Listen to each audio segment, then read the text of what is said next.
This is Hannibal here from thehannibaltv.com, and today we have a guest that I had on a couple of months ago. He's back. Used to be in ECW, WCW, WWE, the Kansas City territory, all over the world.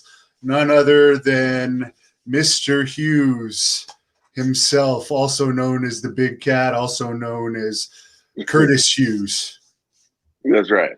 Well, it's cracking, Hannibal. Great to be back with you. Last time we was on here, I was up in Connecticut doing some gigs up that way and doing some virtual signings up there, and had a pretty good time. Made a few bucks, but glad to be back on here and talk about the wrestling business. Yeah, and we didn't get to see your wall of fame. I see the pictures of you and Harley in the back. Maybe you could show us some of those. Yeah, we got all kinds of different things on the wall here, of course, up there and, all over the place here. And then this old school sign. I'm trying to raise it back so you can see it a little better there without tearing everything up. But as you can see, the Big Cat furry thing up there and stuff all the way down the line right there. So, I got memorabilia all in this place, and it's good to come in and I get to see all the memories that I've created through the years of professional wrestling. And professional wrestling's been good to me, and I've had opportunity to travel this world and see this great world God made for every American and a human being on this planet to see. And so, it's great. I look forward to coming home and walking around and seeing all the achievements that I made in professional wrestling. Also, too, just so blessed to be able to train young men and women to, do the things that I did. Walk down that aisle in front of 20,000 people and win titles and gold and tag team titles and the whole 9 yards, man. I dare you. It's off the chain with all my students. So we're going to get to that in a moment, no doubt about it. Yeah, I understand you're back training now that everything's opening up again in Georgia, as you were telling me off camera, almost back to full normal there. What's going on with the training? Well, I'm over at Underground Elite Fitness over there. It's Underground Wrestling out in Madonna, Georgia. Michael Taylor runs that over there, and we got together and came up with an arrangement to bring in Total Protection there to train, a few days a week over there to young men and women that want to become good professional wrestlers and learn from the best. I am trainer of superstars, trainer of champions. That is no lie. Apollo Crews, Intercontinental Champion. You got freaking Moose, that was the TNA champion. You got Jonathan Gresham, was just all-around champion. Heath Slater, one half of the WWE tag team champions. You got Kiera Hogan, that was a TNA ladies tag team champion, and Dexter Lomas down there at NXT. Antoine Brewer in the WWF. He's a referee, and AEW and Black Baron and SP the Ghost and Chad Skywalker and Ring of Honor. So they're all over the place, man. And so I decided to I had took a long hiatus from training for a while after 18 years straight of teaching people. And so when the owner decided to retire, I said, well, here's my time to take a break. And took a little break, and I was going to come back before that Corona hit a little sooner, but then that kind of delayed it a little bit. And then once the Corona thing got, kind of slowed down and everybody's getting shots and all that, I wanted to get back in the training game, and that's what I'm doing. I'm over here at, like I said, Underground Elite. If you want to be a professional wrestler and learn from the best, Total Protection, Mr. Hughes, trainer of champions and superstars, give me a call, 404-668-7003. And so, I'm looking forward to it. It's great. Got some hot young talent. Gabriel Dean's one of my up and coming future superstars in the world of professional wrestling, and SP the Ghost, Chad Skywalker, as I said. But You got this new league that popped up, which is AEW. And, a lot of these young guys are starting to they think, I guess, that, if they go to that company, they can get a job. But from what I noticed from watching them, it's not what I would say good wrestling. I'm just going to shoot straight with you. Bam, bam. It's not just good wrestling, in my opinion. I was watching it one day. It was on the road up in West Virginia and went and checked in the hotel there and was on television. And I was like, oh, what is this? And I was watching it. I'm going like, my God, what is this? Right? I mean, it was just boom, boom, boom, boom, bam, boom, boom, boom, boom, bam, boom, boom, boom, boom, like a video game. I'm well, where's the wrestling at? It's crazy. Well, I mentioned I had a student by the name of SP the Ghost, and he's a very talented guy. He wears paint and has a great character. He started out at the WWE 4 where I was at. So he's been working on this gimmick for a long, long time. And he was one of my really prized former trainees, really damn good. And so he decided he wanted to go over to this school that QT Marshall is the head trainer over there. And I guess he runs AEW.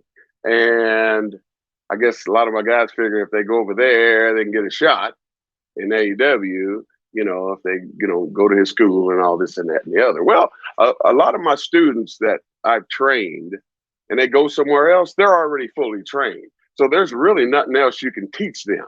So they're pretty much going over there so they can try to get a gig, okay, in this big company. Well, Baron Black, they use him all the time, even though he's pretty talented, but they always keep him on dark. I'm going like, he done like 5 freaking trials, man. How many trials you got to do to get up to the big dance? I'm going like, what's going on here, right? Dark, dark, dark, dark. No big dance over here.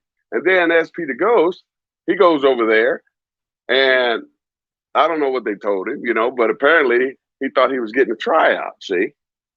And he goes over there, and they tell him, hey, man, we got a tryout for you. Now, remember I told you he wears paint, he has a great gimmick, it looks great, the paint's tight. Well, he wants to use the guy, but he don't want to put his paint on. Well, yeah, we don't need your paint, just go out there and be yourself. What?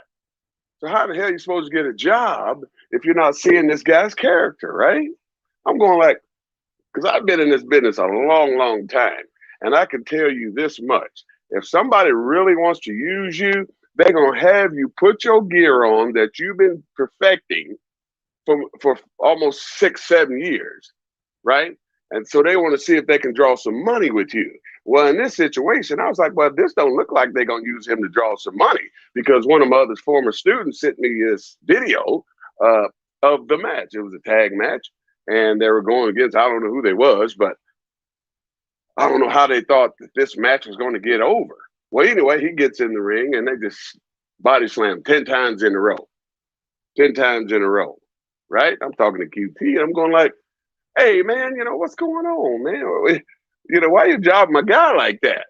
Hey, listen, I ain't got nothing against doing jobs and all that stuff, okay? I did them. We all did them if you've been in the wrestling business. But 10 body slams in a row, that's kind of like jobber overkill, man. It's like, I don't care about Mr. Hughes. That's one of his guys, and I'm going to freaking show him who's got the Duke, which is freaking wrong. So I hit him up, and I told him about it, and I told him this. Hey, man, I appreciate the way you treat my students. I said, this guy is ready to rock and roll. He can help draw some money for your company. You don't have to kill him like that. I don't have nothing about doing jobs, but you're going to get on there and humiliate the guy? Thank God, and I said, thank God he didn't have his paint on, because that would have pretty much just killed him. He wouldn't have been able to come back from that. I don't know if you ever heard anybody doing 10 body slams to try to get a damn job for a wrestling company. I'd have been in the business over 30 years. I ain't never seen it. Have you? I think the most body slams I've seen in a row is 3. Exactly. 3. I mean, we're talking 10 here. This guy, bam, bam, bam, bam, bam, bam. I didn't ran out. I lost count.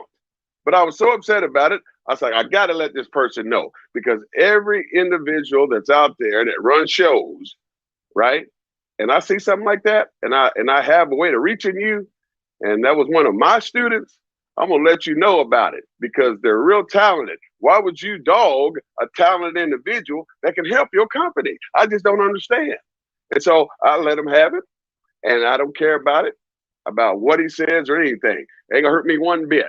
You understand? But I told my guys when they come and see yours truly, Total Protection, Mr. Hughes, I'm gonna look out for you. I'm gonna teach you how to wrestle.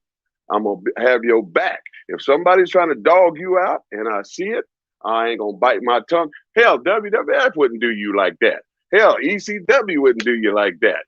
You know, I mean, Ring of Honor wouldn't do you like that. Impact wouldn't do you like that. NWA wouldn't do you like that. No company would humiliate a human being in that way. Because most of the time, a company, if they want to bring you in, they try to look at you, see what you can do for them as far as draw some money. That's what it's supposed to be all about, see? But that incident was not, period. And I was pissed off, and I let them know about it. Now, was there a pin after the 10 body slams? Well, after he gave him the 10 body slams, it's on YouTube, yeah. AEW Dark. But after he gave him the 10 body slams, now Micah Taylor's one of his guys was there. I forgot his name, but one of his guys was tagging with SV. And after the 10, he tags Micah Taylor's guy in there. He's pissed off about it too. And he comes in and they just demolish him too. So if this supposed to be a tryout, man, okay? Or if this supposed to be a look-see, nobody in that entire match got over. It don't matter if those guys were the ones that's supposed to get the Duke, but they did not achieve the goal, which was supposed to be whoever's supposed to get over, they got their hand raised, but they didn't get over because it was overkill, man. 10 body slams, beat them up, beat them up, beat them up. I mean, good Lord, what's this business coming to, man? That's why people don't watch it no more. You feel me? Yeah, because that makes the guy giving the body slam look weak as well. If the guy can take 10 body slams and still stand on the apron after, because that should have killed him. Exactly, you know. But it was one of my guys, so I was 38 hot about it. And I was just letting QT know, man, that was not a wise move. I mean, you can do that to all these other students that can't work. A lot of them don't know nothing. You know, some of them over there don't know how to work. I don't even know how they get a freaking look-see. You know what I'm saying? But, you know, this business is what it is. You got people that get a good gig job-wise, and then they think they're in control, and then they bring in all their people and all their friends, right? Instead of looking at it for what it really is, a business. And so to draw money, you got to have good talent. So apparently they're not thinking like that. See, so, oh, shoot, this new company come open. I got a gig now. So, man, I guess I can get some of my guys over. I got to get it while the getting's good because we don't know how long this company going to last. But if I can get a few of them on TV, man, that'll sure make me look good over here, you know? And myself, personally, like I've named off all those names, I've trained thousands and thousands of people. But, you know, but the whole thing is when your students get on TV and they start winning some legit gold, you understand? And some prestige out there, making a living, you know, family, all that stuff comes with all that when you work hard. But you got all these guys I've trained that are doing great. We're all blessed. I pray for them. Even the ones that don't like me, I pray for them. You understand? So, you know, when I see the business the way it is today, that's why I got back in the training game, because I got tired of seeing all this garbage. There's guys out here, been in the business a month, and they're doing shows already. You can't do shows that fast. You don't know anything. That's why people, when they go to wrestling shows, they go, man, this show sucks, man. These guys can't wrestle. Then they don't come back, see? And they wonder why, you know, they don't have a packed house anymore, because you got all these young cats training each other. You know, say, for example, you know, if you wasn't in the business and your buddy was, and he only been in the business for, I'd say about 2 months, y'all out down at the local honky tonk and having a couple of cold ones, and next thing you know, he was, hey, bro, you think you can show me how to freaking wrestle? I want to get into wrestling business. But he ain't been nowhere yet. He ain't been to the top. He ain't been to no major companies. He ain't did anything. He ain't worked with no stars, but he wants you to train him, see? Well, that's why the business is down a slow death, man. So that's when I decided to get back in the game. And so, you know, like I said, I'm at Underground Elite in Mandana, Georgia. You want to be a professional wrestler, learn from the best, give yours truly total protection, Mr. Hughes, a call 404-668-7003. Do you mind answering a couple fan questions? No, I don't. Go for it. There was one fan, speaking of your students, that wanted to know who had the most natural talent of any student you worked with. Well, you know, that's a good question. Let me see. You know, I ran across some talented young people that came past me. And one in particular is Uha Nation. He is Apollo Crews in WWF, WWE to some people. And when he came in, Moose as well. And when those two came in, they already looked good. So when he walked in, I was like, damn, that guy looked good. You know, I was like, I wonder what kind of athlete he is. So, you know, we went through the signing the waivers and paying the money, and we started him off. And let me tell you, man, all I had to do was show him something one time. This is a real true statement here. This is a shoot. When Nation and Moose came in there, I only had to show them one time stuff once, and they would have it. I mean, I'd say, do it, hit the ropes like this, lock up like this, drop kick like this, punch like this, back elbow, slam, you know, drop the elbow like this. I mean, suplex one time. And that's why it didn't take them that long to learn, because I told Nation, I was like, Apollo Crews, I was like, once I get through training you, I'm gonna wrestle you, buddy, because you gonna make it. And so, you know, I had that eye for talent. So I know what I'm talking about. So when he walked in, I said, yeah, he gonna make it. When Moose walked in, I said, yeah, he gonna make it. When Moose came in, he just came in for the first time he came in. He just got off the football field, see? He was playing pro ball, right? Big guy. And he wanted to be a wrestler. He wanted to leave football and get in the wrestling game. So I started training him, and we got in the groove, and then he went back to play some more football, right? And he finished playing his football days and came back and finished up where we left off. And he was just like me, man. You know, I had started in the game and then went to jail for 120 days for tearing up some furniture when I was in college, right? But then when I got out and went back, I started where I left off at, see, because I had made my mind up. I want to be a professional wrestler. And I thank God I went to the right people. The good Lord sent me to the right people. And so, you know, yeah, Nation and Moose, Jonathan Gresham, I don't want to forget about him. He was real easy to train. He was a little bitty fella, by the way, but he ain't no more. I don't know if you've seen him lately, but I saw him working out these last few days, and he's pretty jacked, man. Look, I saw him bench pressing, look like 1,000 pounds, but you wouldn't recognize it if I showed you a before picture and an after picture. But I had to take all these different talents and individuals and personalities. And when they came in, I had to say, well, how am I going to train this guy? He's this big. How am I going to train this guy? He's this big and that tall and that short. So I had to put all my knowledge and wisdom together to teach these people. But yeah, those three, I would say, are the best ones that had opportunity to teach.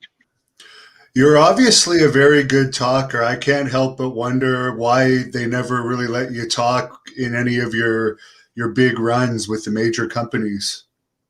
Well, you know, that's a good question, because you know, when I started out in Kansas City, you know, they taught us how to do promos and everything, and then went to AWA, and I was green as I don't know what, because you can look on USA, ESPN and Classics. You can see some of my earlier stuff from the earlier days of my career, and you can tell I was pretty green when it comes to promos. But as time went on, when I went to WCW, you know, I got to talk a little bit, but not much. But I learned how to talk, you know. But then when I went to WWF, well, you know, before I got there, you know, went all these other territories, you know, and learned my skill of talking. But then when I went to WWF, they wanted to see if I can cut a promo. See, so they said, "Yeah, Curtis, cut a promo for us." And I just boom went to work. And they go, "Why come they the same thing you asked, right? Why they didn't let you cut promos in those other companies?" It's like, I don't know.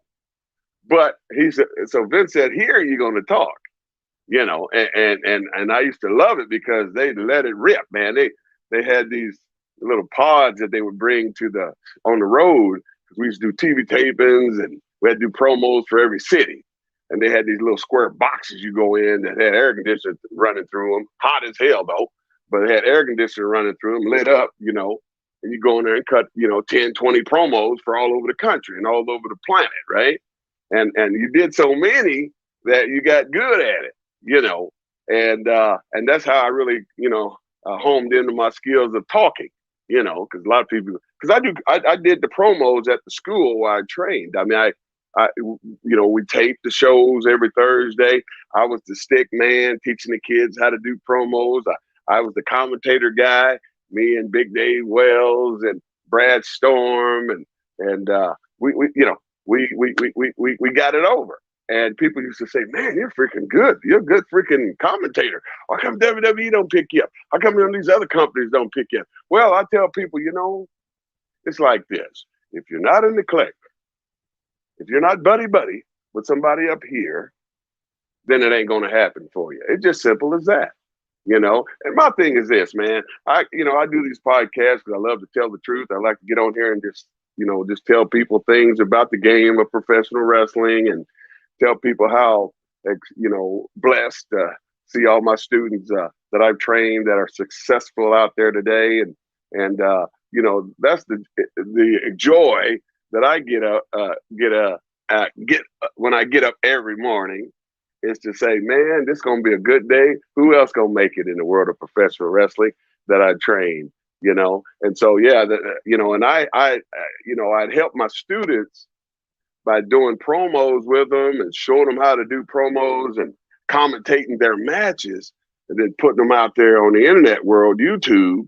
So when people watch them, they'll say, "Hot damn, they're homed in because I'm commentating this match." And I say things that normally regular commentator don't say. I just say what's on my mind without cussing, of course. But I try to make it entertaining so you can always want to come listen and watch a match and listen, see? So all that stuff is at the WWA4 YouTube channel. All the old stuff, you know, the new stuff, you know, I don't know about the new stuff, but the old stuff, when I was there, the stuff is very entertaining. Now, Harvey Whippleman was your manager for a while in WWE. There's a few fans that have asked any memories of him, and actually there's a few have asked about Giant Gonzalez as well. Mm-hmm. Also, right. Well, Harvey, you know, I've been knowing Harvey forever. I met him in Memphis. No matter of fact, I met him in Kansas City a long time ago. He had came down when he was paying his dues. He worked the territory. I had seen him then, but I didn't realize later on down the road in life I was going to be with him.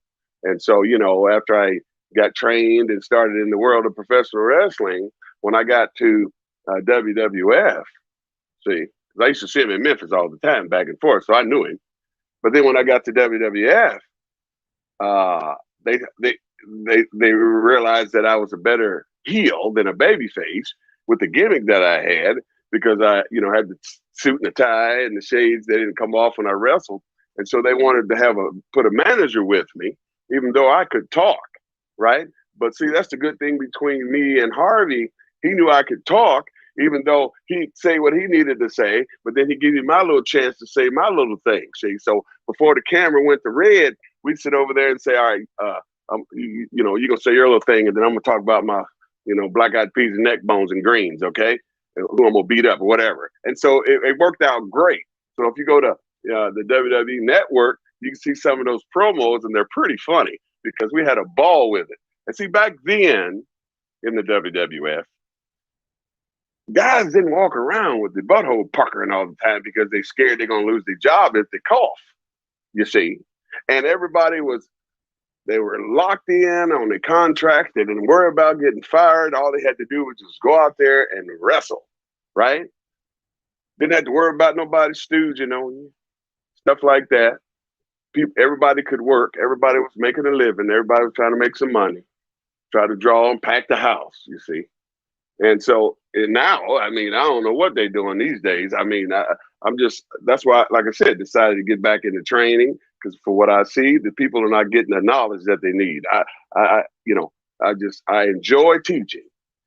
And the end result is when you see one of those kids you trained and they're out there and they're working and they're doing the things that you taught them, and you can look at the fans and see how they're responding to them. That's what I get a joy out of. That's what a trainer's job is, period. Some guys go out there, man, they steal your money. $3,000, $5,000. And what kind of trainer you got? Where's he been? How much you want? It's a ripoff for some people. So if anybody out there is listening to yours truly, Total Protection, Mr. Hughes, and you want to be a good professional wrestler, do your research first. What I mean by that is you got to get online. I know everybody got a phone these days or a laptop. Get online, look at these different schools, whatever, facilities. Look and see who they trained and where they went. See if anybody from that school has made it. Anybody from that school has been successful, or whoever the trainer is. Look at his bio. See if he's trained, how many years and how many people have made it in the big time that he's trained. See, that is what you do when I say research on looking for a good teacher, not just a trainer. I'm a trainer and a teacher, see, because I train you how to wrestle and I teach you the ins and outs of professional wrestling. And that is what you need to be wanting to get, money's worth out of, instead of going, all right, I'm gonna go over here because so-and-so's over there and this name guy's over here, but he don't have no experience of teaching. Yes, he might have been wrestling for 30, 40 years, but he don't have no knowledge of teaching. See, that's the difference. Myself personally, I had to, how would you say, for 2 years, I had to figure it out, see? I had to figure out how I was going to structure this training thing and get the curriculum on how to teach, see? And once I figured it out, I had it down. And then that's when I started producing talent, see? And then that's when the ship started moving, see? Because when I started at that school at WWA 4, the sign right here, I don't know if you can see it up there, but it's up there. You see WWA 4? I stole it from the sign they had it on one of them billboards because they wasn't using it anymore. So I was like, it was there when I was there, so I took it. But anyway, when you looking for somebody to teach you, they got to know what they're doing. They got to know what they're doing. And if they don't know what they're doing, they ain't gonna teach you much. You're just gonna get your money taken from you. Because let me tell you something. I've trained almost 20 years, going on 18 right today. And I've had students that come from other places that spent $3,000-$4,000 to get trained on how to wrestle. And they didn't know squat. Because they'll tell you, they say, man, I went down to such and such a place. I ain't gonna say no names. I went down to such and such a place and I paid $4,000. That's like, all right, get in, let me see what you can do. Lock up. Damn, that's wrong. All right, hit the rope. Damn, that's wrong. Take a bump. Ah, damn, that's wrong. You're gonna break his ankle. And I was like, hey, bro, disregard everything you just got taught for that $4 or $5 grand. We got to start all over. I'm gonna teach you from the scratch. Okay, make sure you bring a notebook in, write everything down. I teach you. See, that's the key right there. You got to write everything down. You're not going to remember everything. See, a real teacher, a real trainer makes you write everything down. Why? So you can remember everything, because there's so much knowledge to pick up. If you want to be a good professional wrestler, you got to take hold of what the knowledge I'm trying to give you, because it's a lot, see? I got a notebook this thick with notes in it, see? And I'm going to show you all that stuff that's in my notes, everything pertaining to professional wrestling. For example, like Kiera Hogan, that's one of my former trainees. She's in Impact, TNA. But you see her, she's a small young lady. But when I started training her, there's things that she was kind of scared of, afraid to do. Like a clothesline over the top, or a flying crossbody over the top, or something that a normal athlete would do. But I pulled her aside and I said, listen here, Kiera, if you want to make it in professional wrestling, honey, You're gonna have to do what I show you. You just gotta be bold, and you gotta get some balls, honey. Because if you're gonna learn and you want to make it, these are the things you gotta know. Like she does drop kicks, she does flying cross bodies, she does everything. Why? Because I told her, if you want to make it, these are the things you have to do, because that is impressive to the world and to whoever owns the company. They like to see girls perform that way, like a dude, see? Because I tell my guys, don't you treat the girls like toilet paper. You wrestle them like a dude so they can feel the feeling of being in the ring with a real freaking wrestler. And that's why she's so good. See? And man, I can go on and on about, how proud I am about my students, though. But I had to let you people know that, if you want to be a professional wrestler, do your research. Just don't just give your money to anybody, and then get screwed and don't know nothing, and then you still can't get no job. So you pretty much just gave your money away for nothing. Then you go into these places, they're not teaching you nothing, right? I mean, and then you go to a match and you're like, good God Almighty, who trained you, man? But I know this much. If one of my students go to a show, because I get calls from promoters all the time that use my students, my former students. They're professionals now. But I get calls from promoters, hey, man, I had one of your guys here last night. Man, he was awesome, well-respectable person. Man, you did a great job on this kid. I'm going, hey, man, that's just the way I train, man, because that's the way I got taught, see? So I'm just passing on this here baton to these other young individuals. So my thing is old school wrestling, see? Old school style of professional wrestling. And so when people look at my students, they're going to get some good old school professional wrestling. And that's the way I train. I don't care if it's 2021, man. To get a job, you got to learn how to work. Not just get in there and do a bunch of nothing, bunch of spots, then take a bump. I want to see some wrestling. If you want Mr. Hughes to watch you, you better show me some freaking old school wrestling. That's for doggone sure. Is there any wrestler that you enjoyed working with in particular back in the day? McEvoy Productions is wondering. Oh, my goodness. Yes, sir, man. I can tell you this. I got a couple of them. The first one was Harley Race. Harley Race is the reason why I got in the game of professional wrestling. When I was a little bitty fella growing up, watching it in Kansas City on Channel 41, 8 o'clock at night, live, that's when it came on. I saw this match. I'm laying on the floor. I was a little kid, so I was laying on the floor, had my little tent made in the room. You know how kids make their little tent in the room, put a light in there, and they had the TV there. And so I'm watching this wrestling, and I happen to see Harley Race and Rufus R. Jones having this knockout, drag out wrestling match, got color, everything. I mean, that match is the match that bit me, man. That bug, that wrestling bug came out of that TV and just bit me, you see? And that's how I got into, that's what made me want to get into wrestling business. Now, I got trained in Harley Race that came back from WWF after his injury, and he bought into this company in NWA in Kansas City, Bob Geiger. He was the freaking promoter. Everybody that's been in the business knows Bob Geiger, Lord rest his soul. And Harley came in one day. And I was like, damn, there he is. And I went and I finally got to meet him, see? And I told him, I was like, man, if it wasn't for you, I wouldn't even be in the wrestling business. Thank you, thank you, thank you. Harley Race is a real champion in my eyes. I mean, he always will be over Flair, Hogan, any freaking heavyweight champion you want to think about. Harley is the best. Why? Because Harley went all over this planet wrestling people. All over this freaking planet wrestling people, man. And he would wrestle for an hour sometimes, man.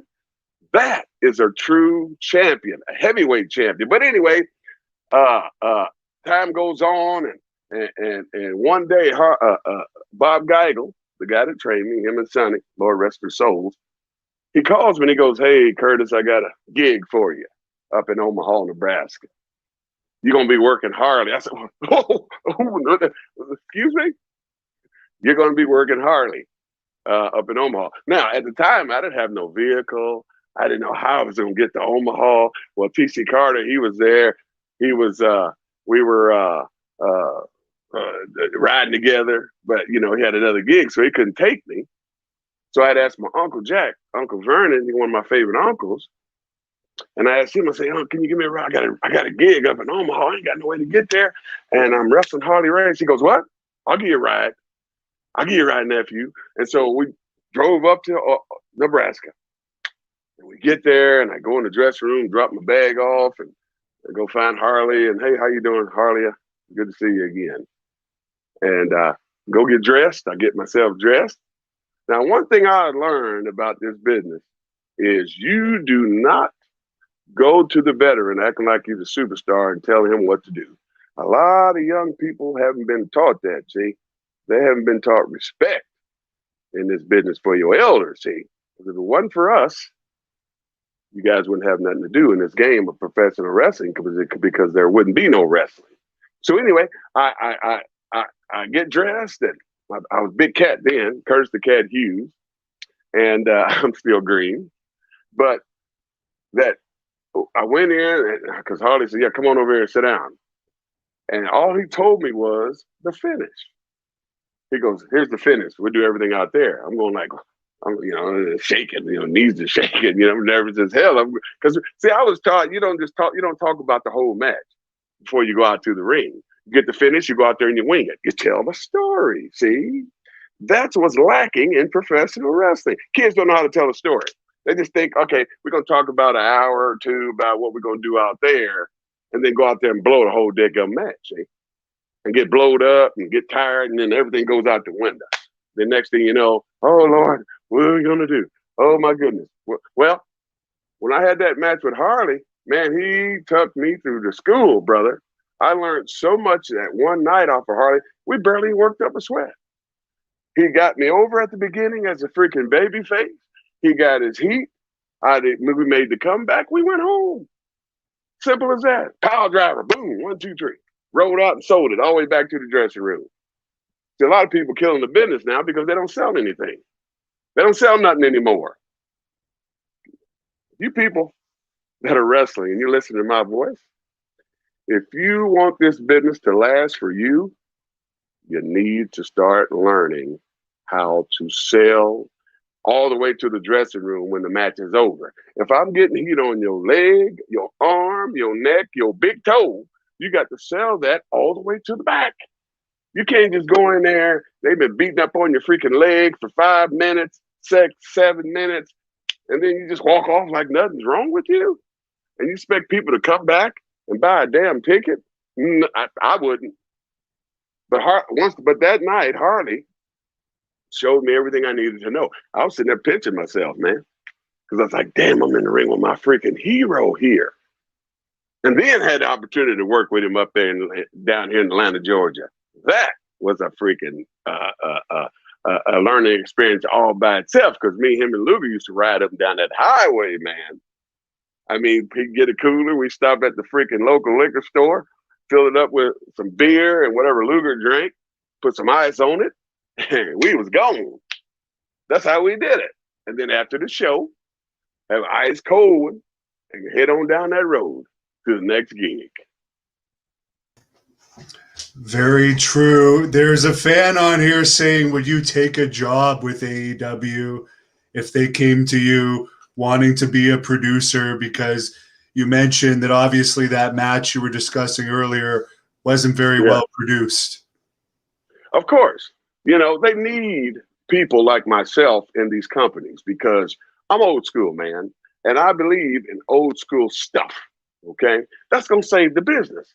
Like I said, you got to go back to what got us here today.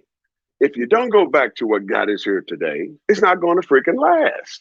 And I see people all the time, fans-wise, dropping off from watching wrestling. I talk to people every day. They see my rings, and they go, oh, my shirt, whatever. Oh, you're wrestling. Oh, yeah, you're Mr. Hughes. Yeah, I used to hate you, man. You know, but they said, oh, I ain't watching no more. And I said, why you don't watch it no more? Man, it's so fake, man. These guys don't even sell no more. You don't know who's a bad guy. You don't know who's a good guy. You know what I'm saying? It's ridiculous. It's a crying shame. And so I believe, they need to get somebody like me.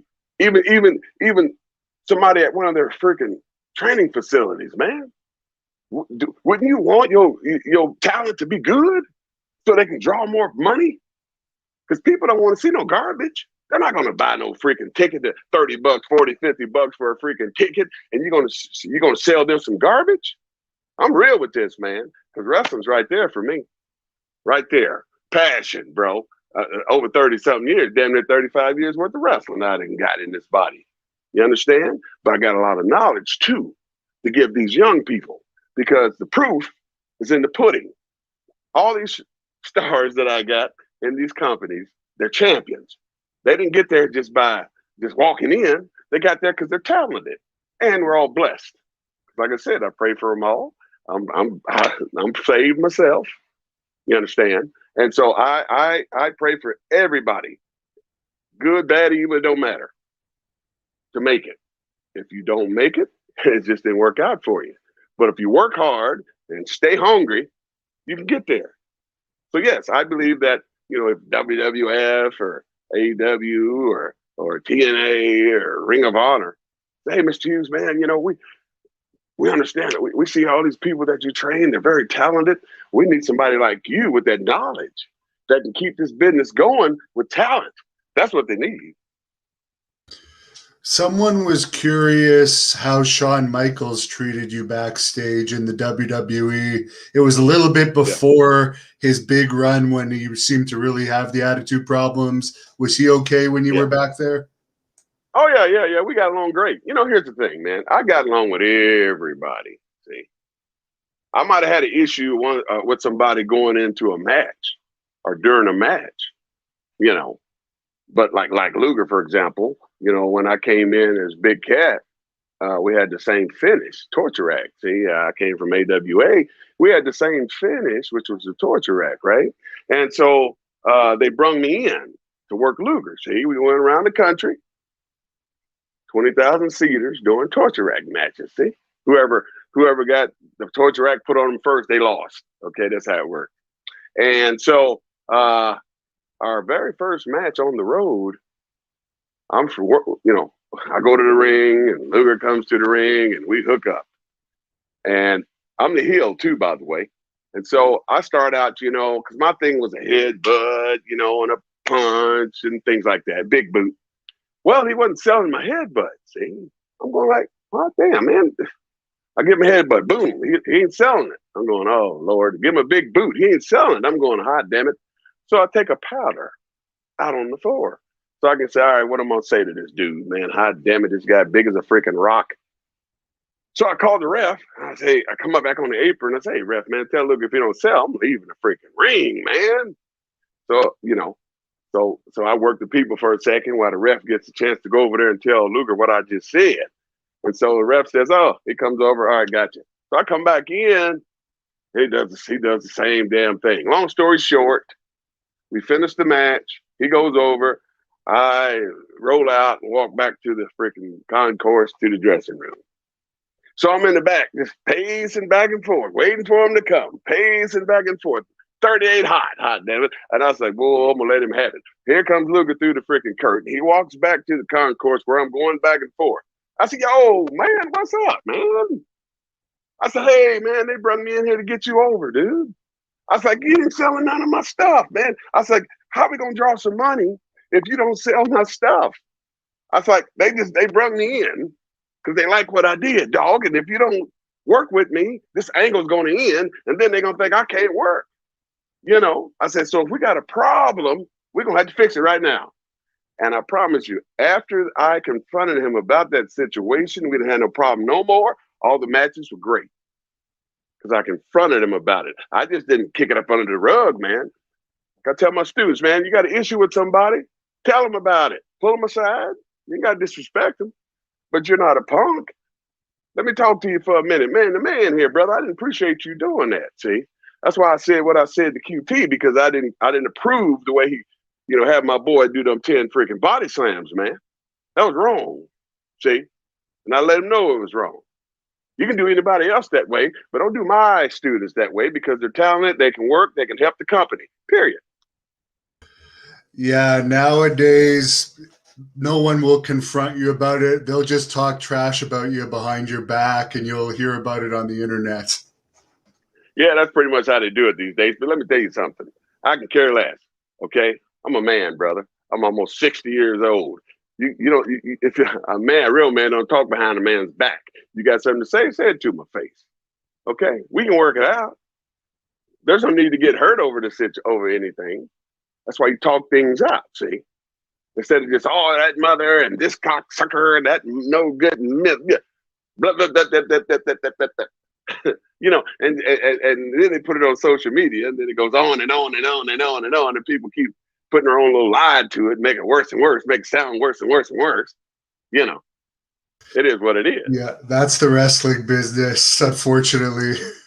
Yeah, but I forgot to mention that Sweet Chin Music. He was good to me, man. We were together for a short period. No, I wasn't with him. I was with Triple H, but Triple H had wrestled him, and I went out with a few times with Triple H, and I had got that super kick a few times. See, real light, bro. I mean, real takes care of you.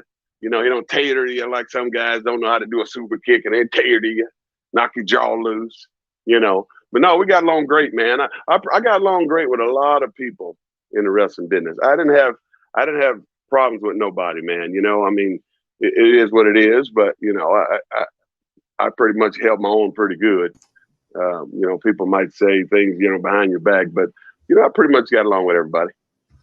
Speaking of super kicks, do you teach your students the leg slapping stuff that's now been so overdone in wrestling? Because I don't recall you ever doing leg slaps when you watch you wrestle.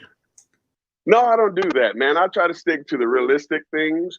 Like, for example, when I teach you a punch, it looks realistic. You don't have to make no freaking noise. Like, guys hit their damn shoulder when they freaking punch. I don't do that garbage. Because the way I teach you the punch, it already looks devastating. The way it looks, see? But it don't hurt you. It's real safe, but it looks real, see? And I tell people when I teach them the punch, I say, listen, when I show you this punch, you're going to have to practice it every day. If you want to perfect this punch and you want it to look believable to the fans and you don't want to tater nobody, you got to practice the punch every day. Things that are hard, you have to practice them every single day.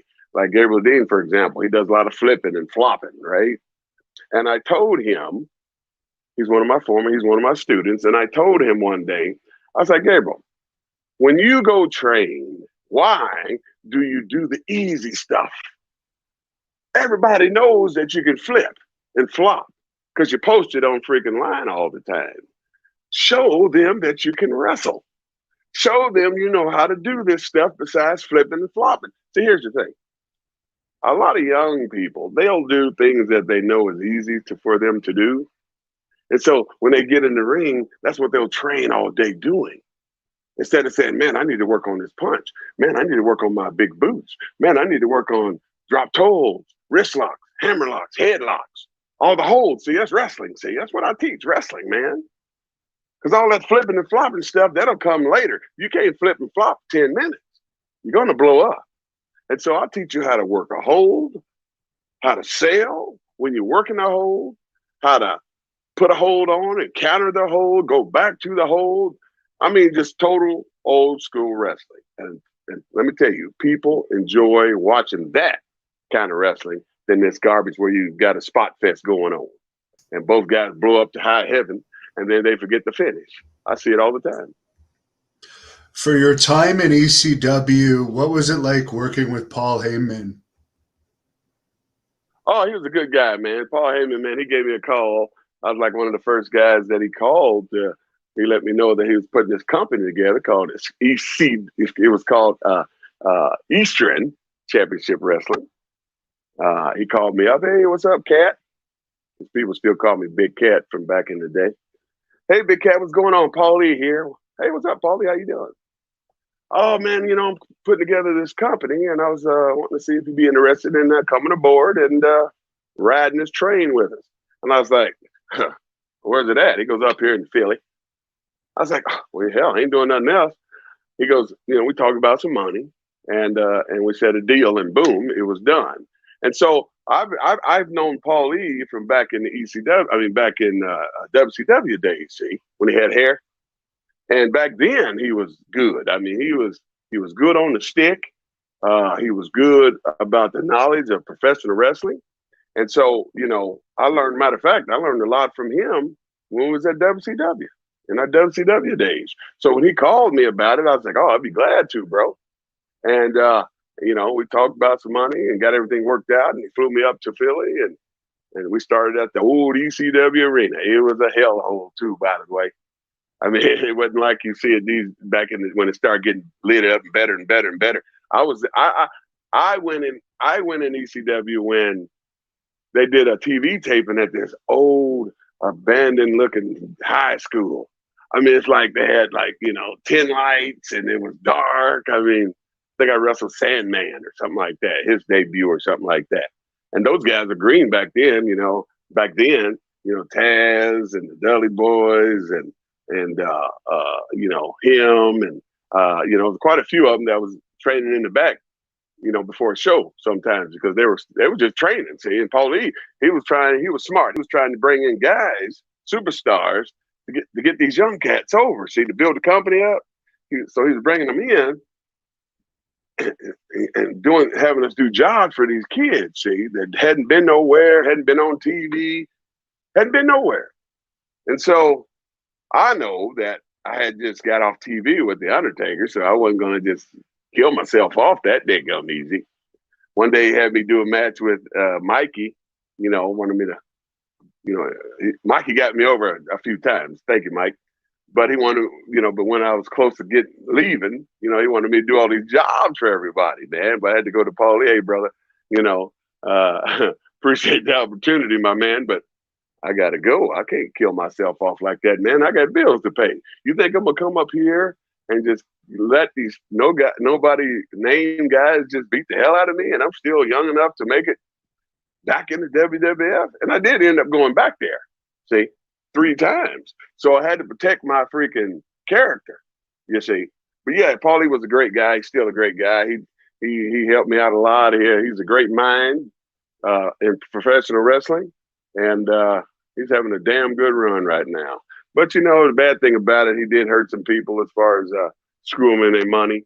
I never got screwed out of my money. A lot of those guys later on down the road that stayed there at ECW, a lot of them got screwed, even though they put their bodies on the line, maimed themselves.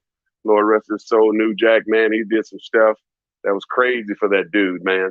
I mean, he'd fall off a freaking building, a scaffold, and bled like you wouldn't believe. And of course, even Sabu, Sabu, I remember when he started, he didn't have a freaking scratch on his freaking body. He started at freaking ECW. They changed it to Extreme Championship Wrestling. Then he started going through barbed wire and freaking maiming his body. And I'm going like, dude, you must be getting $1 million to do this because them scars do not go away.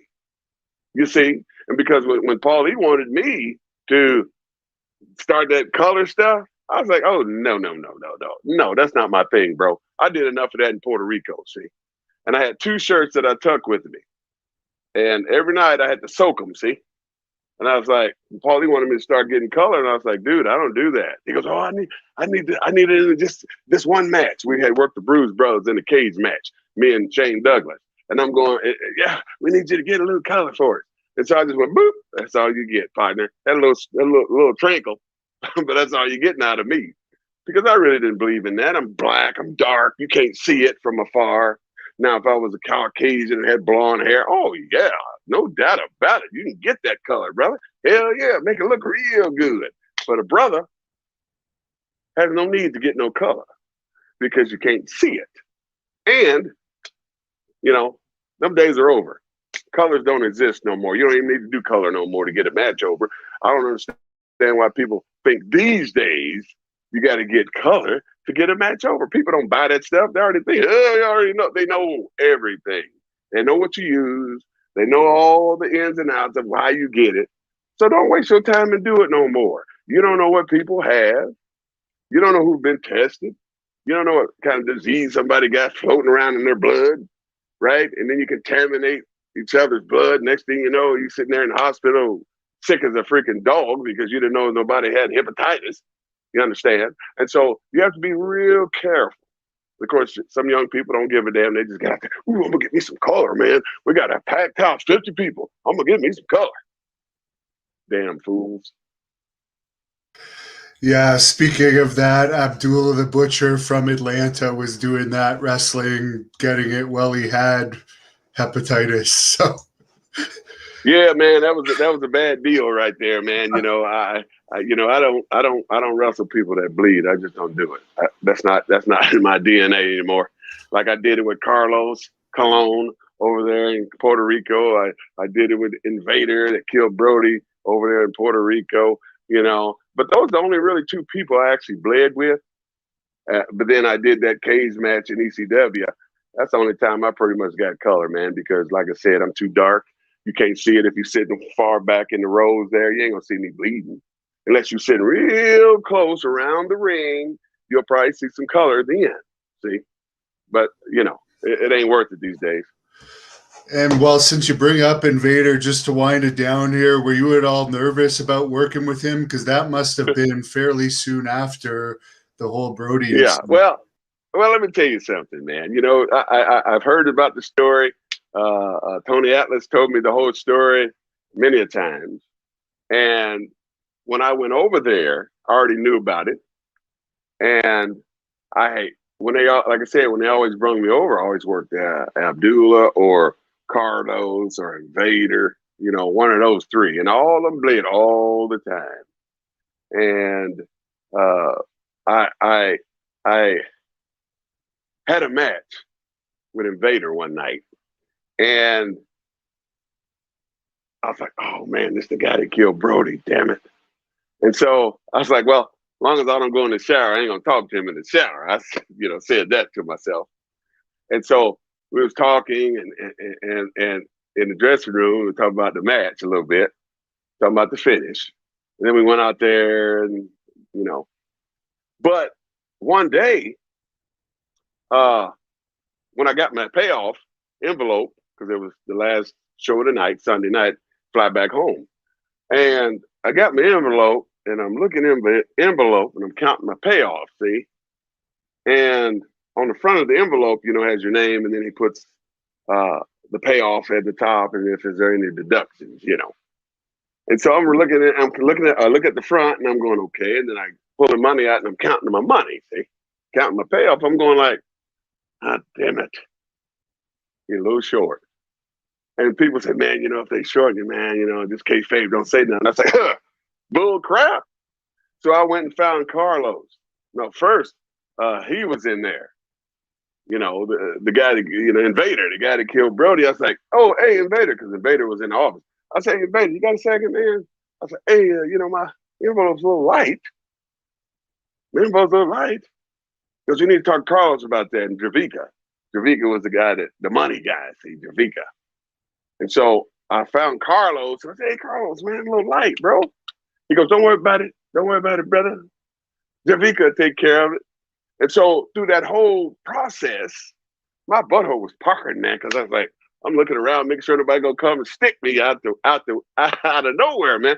I mean, yes, I was worried, I was nervous, but I got my money. I remember one time I went over there and and Carlos didn't give me all my freaking money. So I jumped on the plane and came back to Atlanta, see? And so my driver that picks you up from the hotel that takes you to the gig, he went to the hotel, but I was gone. I wasn't even there no more.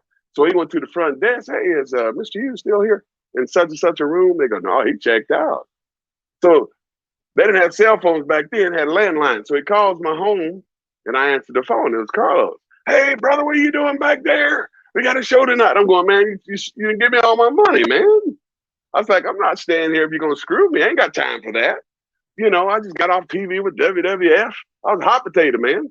I can go anywhere and make some money. And so he goes, no. Come back. I pay you. Come back. I get you another ticket. You go to the airport. I was like, I need my money, Carlos, man. I need my bread, bro. I got bills to pay, man. He goes, no, come back. I pay you. I give it to Victor. He was the driver. I give it to Victor. When you get off the plane, he give you envelope. So I said, all right. So I got my bag and went back to the airport. Went to Puerto Rico, got off the plane, walked to baggage claim. Victor sitting there in the car. Hey, got in the car. He gives my envelope. I count my freaking money. We went to the hotel. Just that simple. Because I don't mess around when it comes to my money.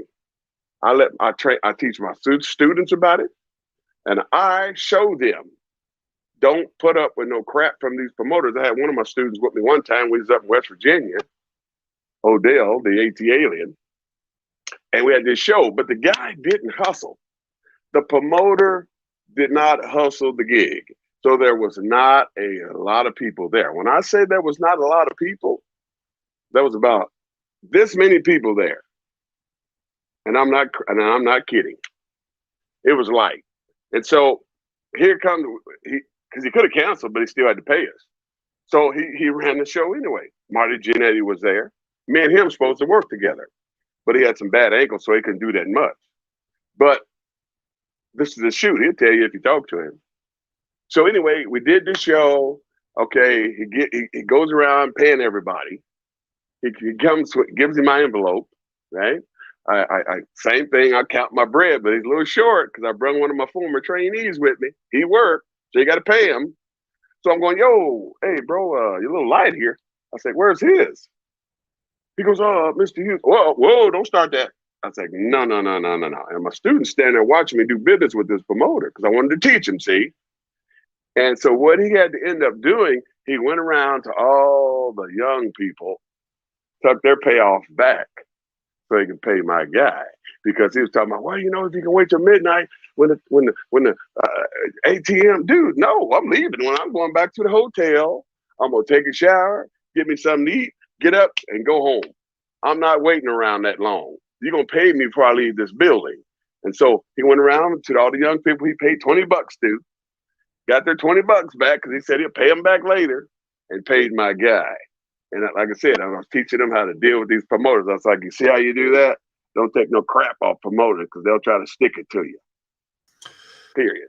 Yeah, the one thing I regret about Carlos is he owed me a lot of money too, but I did the favor of dropping the tag team title before I left when I should have just left with the title because he never ended up paying me the full amount. Exactly. Right. See, that's how you do it. See, you be like, let me take a powder so I can get my bread. See, each time Carlos don't owe me no money because I did what I needed to do. Like when I left, I let them know I don't mess around, see.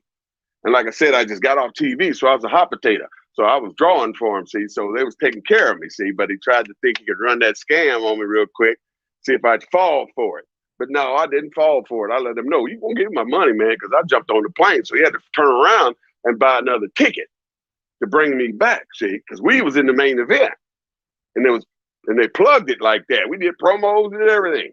Oh, I'm going to come on, beat the black off of you, Carlos, blase. And so the people would come, man, and they hated my guts. I mean, they were throwing poop and piss and rocks and glass, you name it. Shoes, anything get their hands on, they threw it at me. That's how much heat I had over there. Well, you've been very generous with your time, very interesting stories, and I'm sorry to hear about that situation with your student. Hopefully they can fix that in some way and make it up to you, but I'll let you close this off with whatever you want to get off your chest. You bet.